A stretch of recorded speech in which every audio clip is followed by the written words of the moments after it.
Senator صاحب، یہ بڑا سخت رد عمل لگ رہا ہے جو تاخیر ہو رہی ہے الیکشن کمیشن کی جانب سے 12 جولائی کے فیصلے کے حوالے سے، اور اس دوران جو الیکشن ایکٹ کی ترامیم بھی سامنے آ چکی ہیں اور وہ باقاعدہ ان پر عمل درآمد کے لیے بھی آج سے منظوری ہو گئی ہوئی ہے کہ وہ آج سے امپلیمنٹ ہو گئی نہیں ہے۔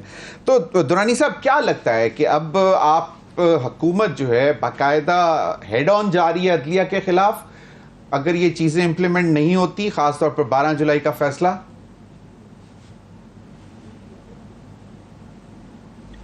سب سے پہلے تو بصد احترام جو کہ منصور علی شاہ صاحب نے کہا ہے، وہ تو اپنی ایک ایکسپرٹ اوپینین دے رہے ہیں، وہ جج ہیں سپریم کورٹ کے، وہ اپنی جو ہے نا بات کر رہے ہیں۔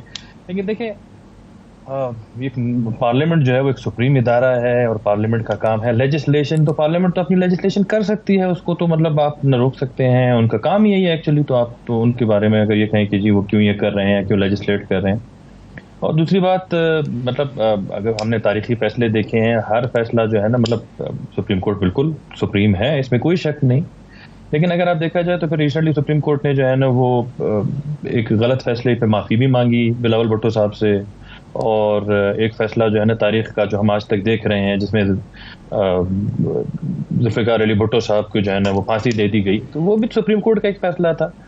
تو ہم ایسے فیصلوں سے میرے خیال میں جو کہ ہمارے لیے تصادم کی طرف لے جائیں ہمیں، حکومت کو یا عوام کو یا ملک کو بیسیکلی، کیونکہ ایسا تو مسئلہ سارا ملک کا ہے، ایک ملک جو ہے نا وہ آپ کا وہ ہماری پرائیورٹی ہونی چاہیے۔ تو ایسے اگر آپ انٹرپریٹیشن، سپریم کورٹ کا کام ہے انٹرپریٹیشن، اگر وہ انٹرپریٹیشن کی حد تک یہ ہو تو میرے خیال میں زیادہ بہتر ہے، لیکن اگر وہ آگے بڑھ کے کرتے ہیں چیزوں کو تو اس میں پھر تصادم کا خدشہ آتا ہے۔ اب حکومت کا کام تھا، حکومت نے اپنی لیجسلیشن کی جس کے اندر ساری پارٹیاں شامل ہیں، ان سب نے اتفاق رائے سے جو ہے نا اس بل کو پاس کیا ہے۔ تو اس میں مجھے نہیں لگتا کہ کوئی مسئلہ ہونا چاہیے کہ جس کی وجہ سے ہم کو اس کو اتنا زیادہ سنگین مسئلہ سمجھ سکیں اس کو۔ ایکٹ کے حوالے سے جو ترامیم ایکٹ آج سے نافذ العمل ہو گیا، اس پر تو انہوں نے بات نہیں کی، انہوں نے صرف واحد ایک بات کی کہ جو فیصلہ آیا ہے 12 جولائی کا، ایک ریزرو سیٹس کا معاملہ جو ہے وہ معاملات کو اتنی دور تک لے جائے گا کہ آپ لوگ بالکل آمنے سامنے آ جائیں گے، تو آپ کو وہ تو بیسیکلی بات کرنے کے بھی اس پر صرف عمل درآمد کرتے، دیٹس اٹ۔ دیکھیں، ایک فیصلہ آیا، اس فیصلے کے بعد پھر ایک ترمیم بھی آئی، اور ترمیم جو ہے وہ میرے خیال میں جو فیصلہ ہے وہ اسی قانون پہ، انہی ایکٹس پہ، اسی آئین کے مطابق جو ہے نا وہ فیصلے آتے ہیں۔ تو اگر انہی ایکٹ جو ہم جس ایکٹ کی ہم بات کر رہے ہیں، یا جو اگر ایکٹ آ گیا تو ایکٹ کے بعد مزید اس پہ عمل کرنا، ابھی اس میں اپیلز بھی لگیں گی، ابھی اس کی ریویو بھی ہوگی، تو میرے خیال میں it is too early to act upon it. جو محمد علی درانی صاحب نے بات کی، انہوں نے کہا کہ ایک بڑا فیصلہ جو ہے وہ عوام کی عدالت کا ہے، تو اس کے اوپر کچھ مورل کوسچنز جو ہیں وہ رہ جاتے ہیں، جس پہ یقیناً فارم 45 47 کی بحث اپنی جگہ موجود ہے۔ ریزرو سیٹس کے حوالے سے فیصلہ آنے کے بعد ایک اور حیثیت بن جاتی ہے کہ پی ٹی آئی کو ایز اے پارلیمانی پارٹی تسلیم کر کے ان کو ریزرو سیٹس دی جائیں۔ تو یہ اب آپ لوگوں کے لیے پریشانی کا باعث نہیں بن جائے گی آنے والے دنوں میں؟ جی، درانی صاحب نے جو بات کی، میں بڑے احترام سے درانی صاحب سے میں یہ بتاؤں گا کہ انہوں نے عوام کی عدالت کی بات کی، اور ایز اے پولیٹیشین عوام کی ہی بہتری کی ہم سب بات کرتے ہیں۔ تو عوام کی عدالت تو 2013 میں بھی تھی، 2018 میں، تو تب کیا ہوا جب آر ٹی ایس کو بٹھایا گیا، تب عوام کی عدالت کی کہاں گئی؟ اور اگر میں یہاں پہ میں ایک اور چیز بھی ایڈ کرتا جاؤں کہ آپ نے عوام کی عدالت کی بات کی، تو عوام کی عدالت کو آپ کیسے ڈٹرمن کرتے ہیں کہ جب کے پی میں وہ جیت رہے ہیں، کے پی میں ان کی میجورٹی ہے، کے پی اسمبلی ان کی ہے، تو وہاں جو وہ جیت رہے ہیں تو وہ وہاں پہ سب ٹھیک تھا، وہاں پہ ان کی جو ہے نا میرٹ تھی۔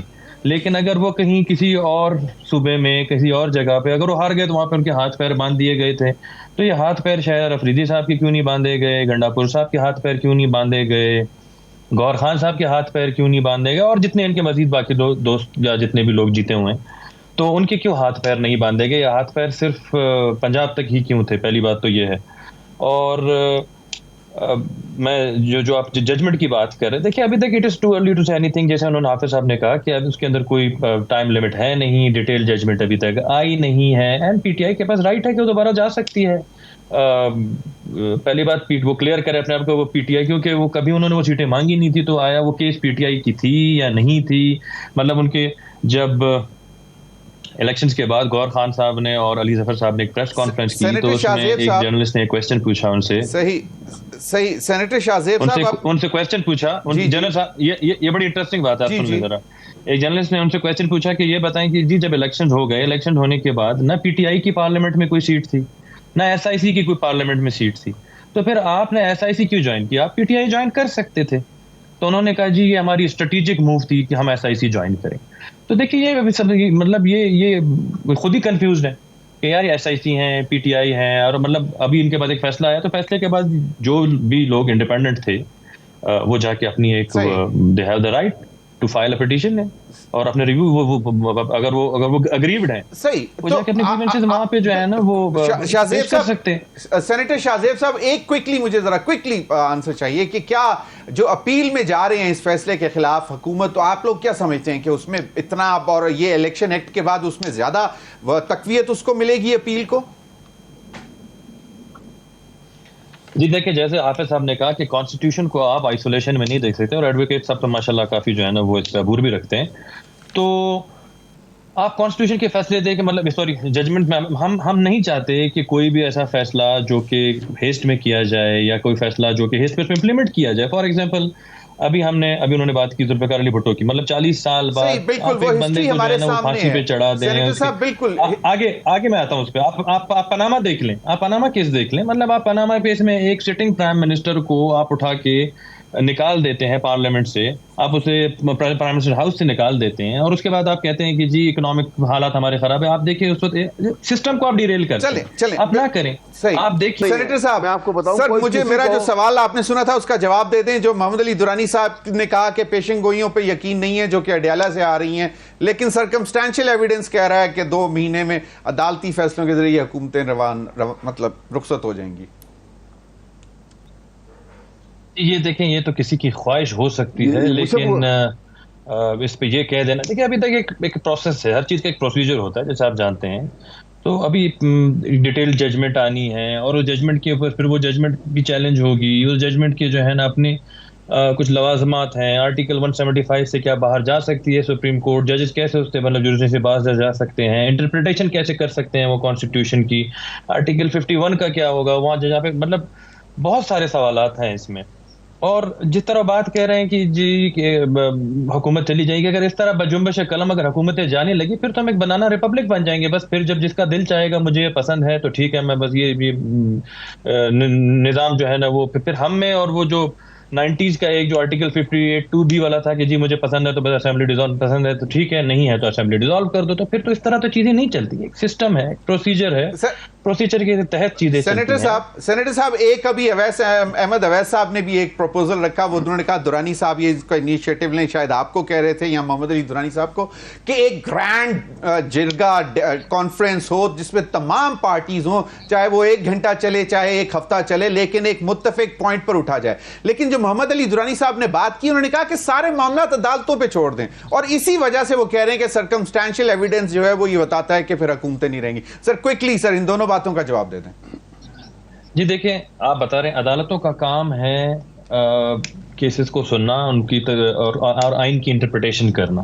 جہاں تک بات آتی ہے آپ کی ملک کے چلنے چلانے، اور تو وہ سیاسی معاملات اور سیاستدان ہی اسے حل کر سکتے ہیں. لیکن ہم تو ہمیشہ سے اس چیز پہ یقین بھی رکھتے ہیں کہ بات چیت کی جائے. ابھی recently floor of the house پہ پرائم منسٹر صاحب نے اب بھی ہاتھ بڑھایا ان کی طرف کہ جی آپ آئیں بات کریں. تو جب آپ حکومت میں تھے پی ٹی آئی، تب بھی خان صاحب کہتے تھے میں ہاتھ ہی نہیں ملاؤں گا، بات تو دور کی بات ہے. اب ہم تو حکومت میں بھی آ کے انہیں کہتے ہیں کہ جی آئیں بیٹھیں بات کریں. اگر آپ کو یاد ہو جب الیکشن ہوئے تھے تو خورشید شاہ صاحب نے بھی جو ہے پروپوزل دی کہ جی ہم آپ کو پیشکش کرتے ہیں، آپ آ کے حکومت بنائیں، ہم آپ کے ساتھ جو ہے نا سپورٹ کریں گے. ندیم افضل چند صاحب نے تو جا کے ان کی قیادت سے ملاقات بھی کی. لیکن آپ یہ بتائیں کہ وہ بات کہاں کرتے ہیں؟ آپ کیا آپ میں سے قوم دیکھیں،